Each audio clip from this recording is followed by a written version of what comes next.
Most traders open a chart and immediately start searching for the one perfect signal, a crossover, a color change, an arrow, something that tells them exactly when to buy or sell. But there's the issue. If you're only trading signals, you're already reacting after the market has started moving. The market doesn't move because an indicator changes color. It moves because real buyers or sellers, especially institutions, are constantly competing for control. And there's one missing piece that separates consistently profitable traders from everyone else. Professional traders don't start by looking for entries. They start with a much simpler question. What kind of market am I actually looking at? The answer always comes down to two possibilities. Either the market is trending with a strong momentum, or it's moving sideways and building liquidity inside a range. That's it. The mistake most traders make is trying to force a trend-following strategy into a ranging market. So,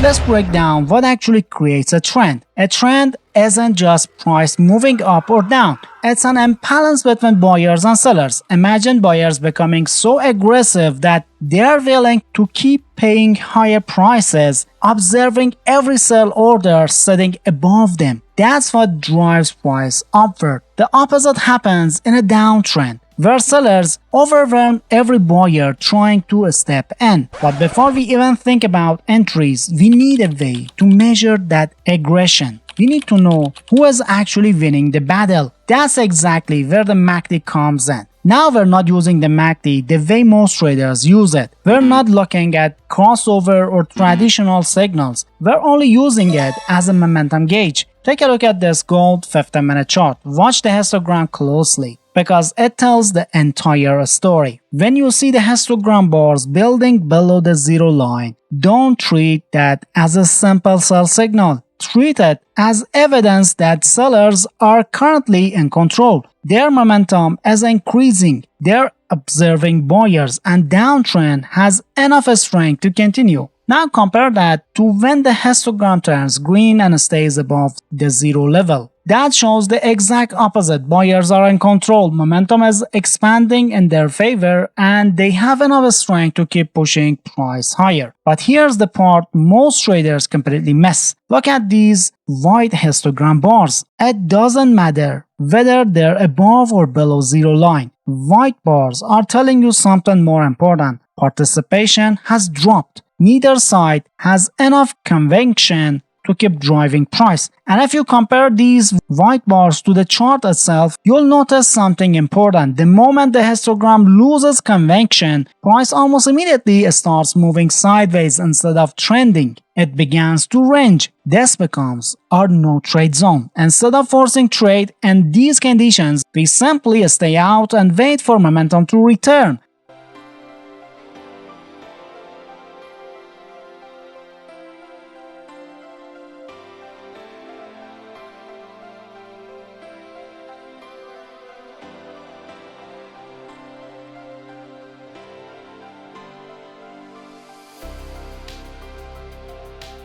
And to identify these transitions more accurately, we've adjusted the MACD settings to fast link 45, slow link 90. And we've also completely disabled both MACD and signal line. The histogram is all we need because we're measuring the pulse of the market, not reacting to lagging crossover signals. Professional trading starts with understanding when momentum exists and, just as importantly, when it doesn't. Every healthy trend moves in waves. First comes the impulse, then comes the correction. If you buy during the impulse, you're paying the worst possible price. If you wait for the correction, you're entering after weaker traders have already started exiting. So, how do we objectively define that value area? This is where we use the swing arm ATR trend indicator. Think of this indicator as a volatility envelope. It measures the average true range, that neutral breathing room of the market. It tells us how far the price can realistically pull back before the trend is actually at risk. One of the biggest mistakes traders make is buying the moment the band changes color. That's just reacting to a lagging signal. Instead, we treat these bands as our safety zone. We want price to return into the band while the MACD is still confirming that larger momentum remains in our favor. That combination tells us something very specific. The market is not reversing. It's simply taking a breath before continuing in the same direction. And that's where professionals get interested. Now, let's put everything together using a real chart example. Notice how price is trading above the FTS band. That immediately tells us the trend is up. Since the trend is up, our only focus is looking for buy opportunities, nothing else. We completely ignore the initial color flips because chasing breakouts is inefficient. Instead, we wait patiently for price to retrace us back toward the FTS band. As price pulls back, we'll notice the MACD changes color. This is not a warning that the trend is over. It is simply the mathematical footprint of a healthy retracement. And this is where patience becomes critical. You do nothing. You wait. Only after the MACD shifts back into the bullish momentum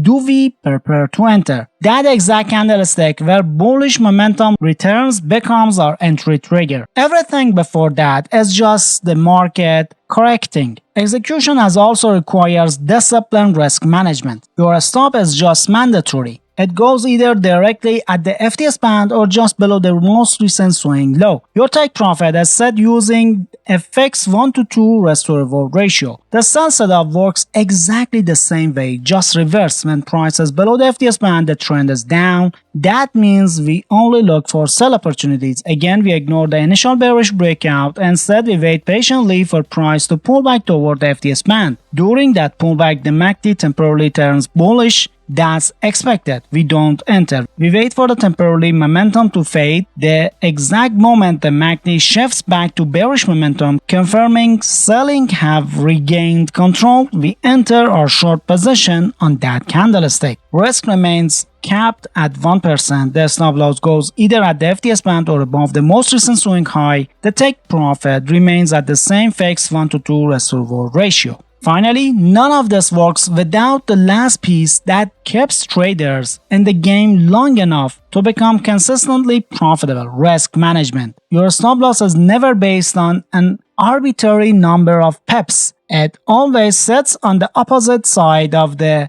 ATR volatility band. Why? Because if price crosses that band, the market structure supporting your trade is no longer valid. The reason you entered has disappeared. By placing your stop loss beyond the volatility band, you're giving the trade enough room to survive normal market noise while still protecting yourself the moment the trend structure generally breaks. That's the difference between trading random signals and trading market logic. If you found this breakdown helpful, make sure you hit that like button, subscribe for more professional trading breakdowns, and I'll see you in the next video.